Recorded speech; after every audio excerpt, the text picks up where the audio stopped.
Fala galera, que se vira tudo bem. Uma coisa muito rara eu consegui gravar com a dona Taturana, porque ela não gosta, ela simplesmente não gosta. Essa aqui é a Márcia, mas a Márcia tá completando um aninho com a Jens, que ela foi assada aqui no quintal, jogaram ela aqui no quintal bem bebezinha. E ela foi castrada e vacinada, e ela tem até chip, que a própria prefeitura colocou. Só que ela tem no nome dela de registro de Márcia, mas a gente não consegue chamar ela de Márcia. É, já tá atulando por causa desse rabo aqui. Mas enfim, eu gostaria de gravar mais vezes com elas, mas ela simplesmente não quer gravar comigo. E se ela soubesse que eu ia falar de ratos hoje, talvez ela ficasse, né, pra gravar. Olha só quanto pelo. Pra assistir sobre os ratos, enfim. Hoje eu quero falar sobre o Universo 25, que é uma experiência científica bizarra sobre ratos, mas que, se a gente for parar para pensar, não é só sobre ratos, é também sobre até como a humanidade age. Pera aí, eu já vou abrir para você sair. E aí, eu acabei esquecendo o que eu ia falar. Vou abrir a porta para ela, enquanto isso fica com a vinheta. Bora pro vídeo.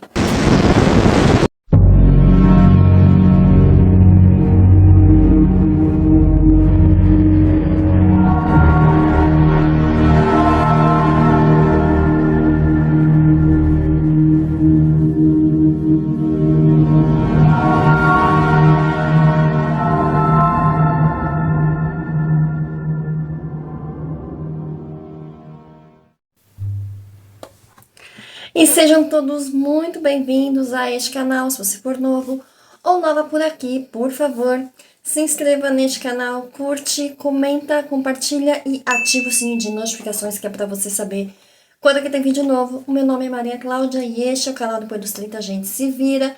O universo científico, o universo 25 veio do cientista John Calhoun, que criou um mundo ideal para que centenas de ratos vivessem e se reproduzissem.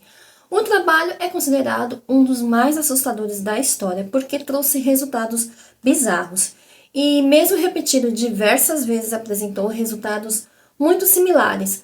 Na segunda metade dos anos 1950, quando Calhoun passou a trabalhar no Instituto Nacional de Saúde Mental.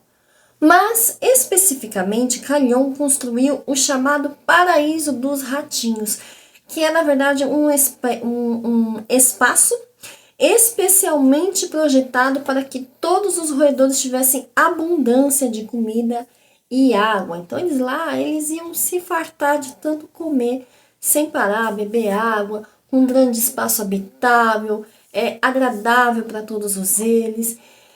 E no início ele colocou 4 casais de ratinhos que em pouco tempo começaram a se reproduzir e que fez a sua população crescer rapidamente. No entanto, após 315 dias, quase um ano depois, a reprodução começou a diminuir significativamente. Ele começou a tentar entender quais seriam as principais características para a vida perfeita de ratos. Criou diversos modelos e chegou a um que considerou perfeito. Basicamente, ele colocava cerca de 32 a 56 roedores em uma caixa de 12 metros. Eram 12 metros quadrados divididos em 4 cômodos. Os roedores não teriam escassez, diversão, comida e água garantida, seria abundante no espaço e locais adequados para a reprodução e gestação também eram disponibilizados. Todos os experimentos, os ratos chegaram a um pico populacional e posteriormente entraram em uma crise.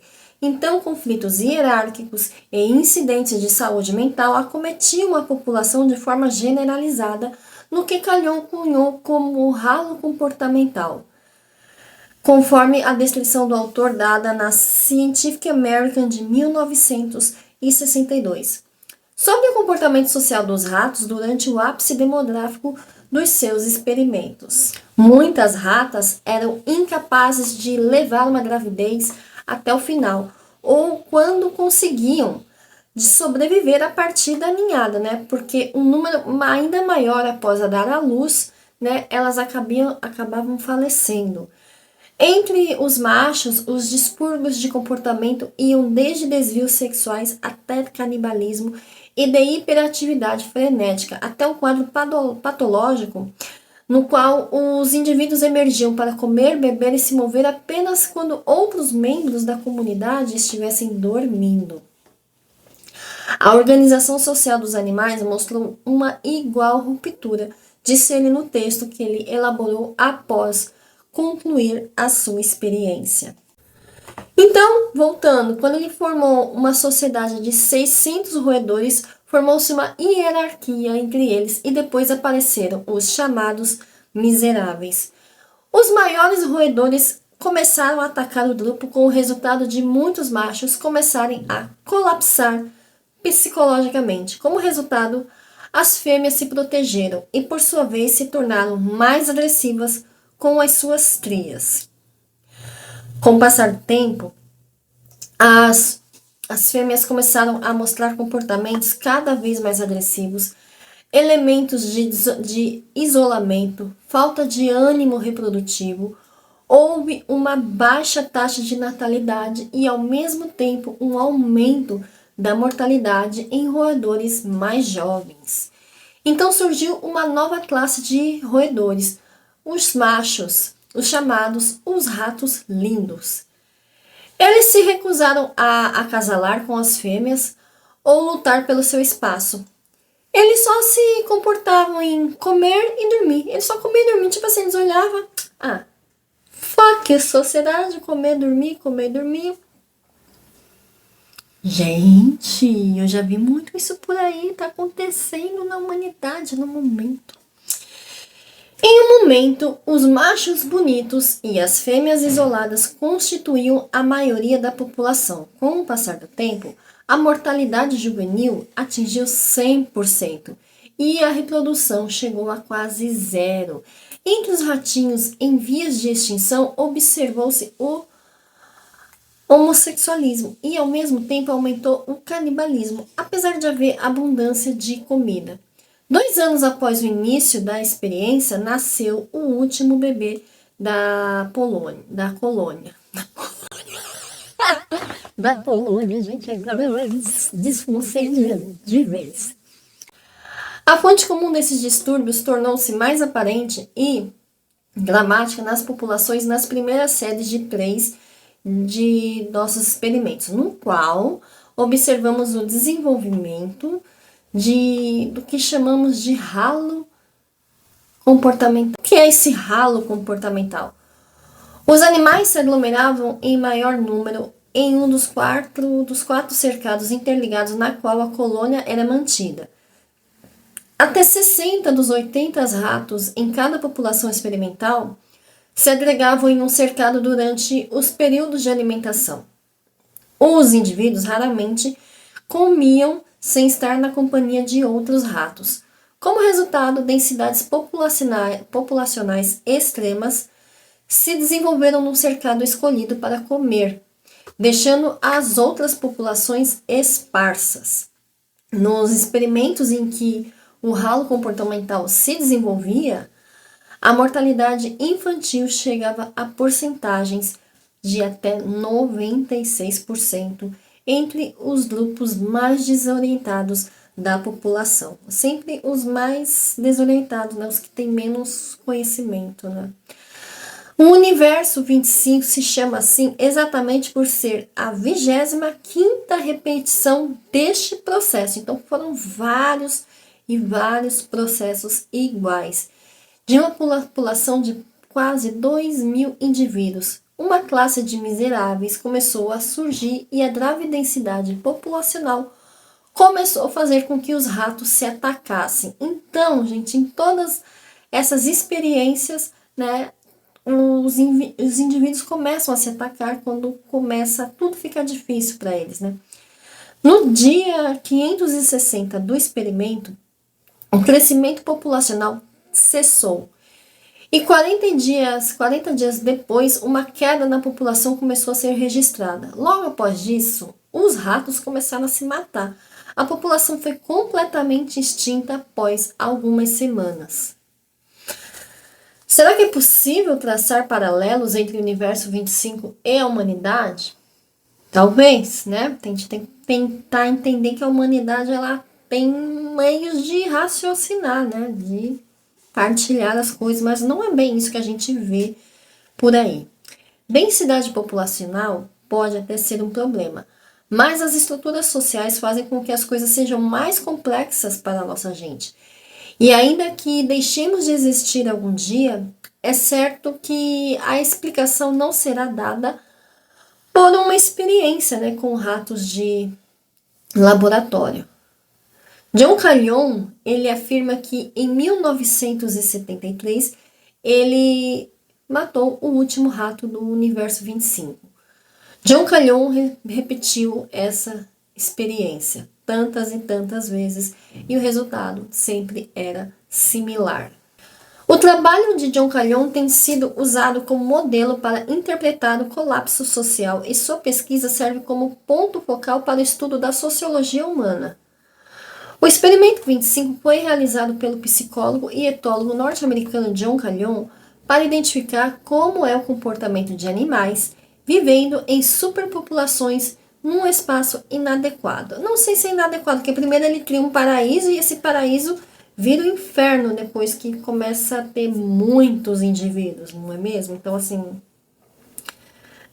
se eles estivessem em um espaço proporcional ao tamanho daquela população, porque ele fez o paraíso para 4 famílias, né? 4 pares de macho e fêmea, né? E o ambiente não cresceu. A população cresceu, mas o ambiente não cresceu. Então, eu acho que faltou ver isso também, porque a população humana, ela cresceu do jeito que cresceu e ela se espalhou ao redor do planeta. Então, ela não ficou centrada num lugar só.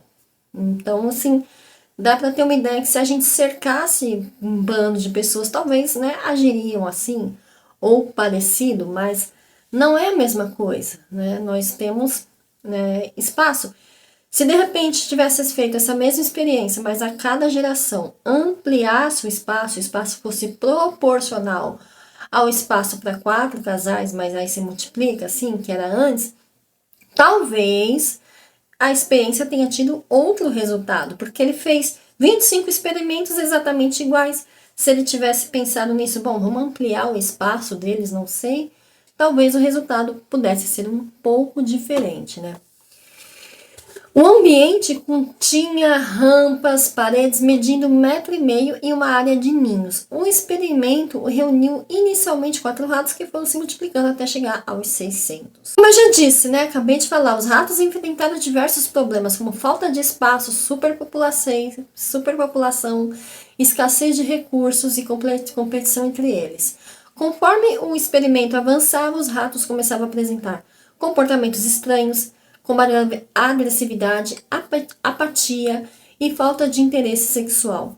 A densidade populacional começou a fazer com que os ratos se atacassem e a classe de miseráveis começou a surgir. Nos experimentos em que o halo comportamental se desenvolvia, a mortalidade infantil chegava a altas porcentagens de 96%, dentre sempre os grupos mais desorientados, os grupos mais miseráveis, sempre são os que sofrem mais. E é o que a gente vê também na população humana, né? A população mais miserável é sempre a que sofre mais. O experimento serviu de alerta para a humanidade que vem crescendo de forma desenfreada enquanto o espaço onde vivemos continua sendo o mesmo.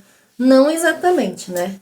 O espaço que vivemos é o mesmo, porém é possível adaptar o nosso espaço, né? Um problema mesmo da humanidade são essas guerras que as pessoas estão fazendo. Eu não aguento mais ver tanta guerra, né? E o que o ser humano é capaz de fazer por causa de território, né? Ele não quer outro território, ele quer aquele território e, gente, isso é muito doloroso, né?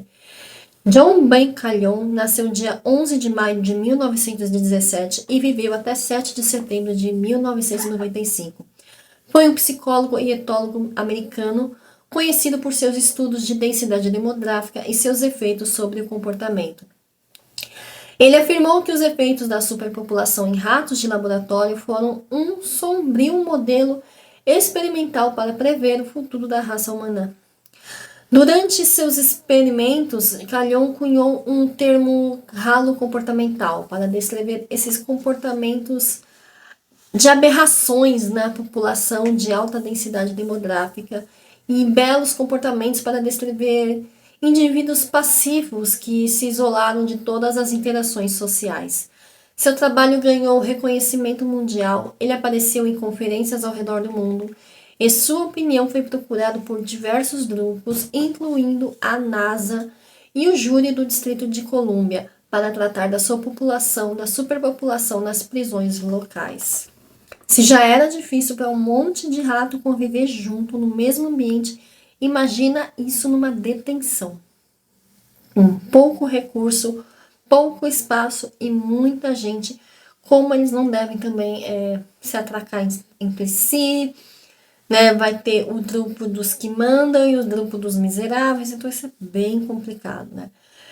É algo para se pensar bastante, é uma, como vou dizer, um momento de reflexão, né, para onde a gente está encaminhando com a humanidade, né?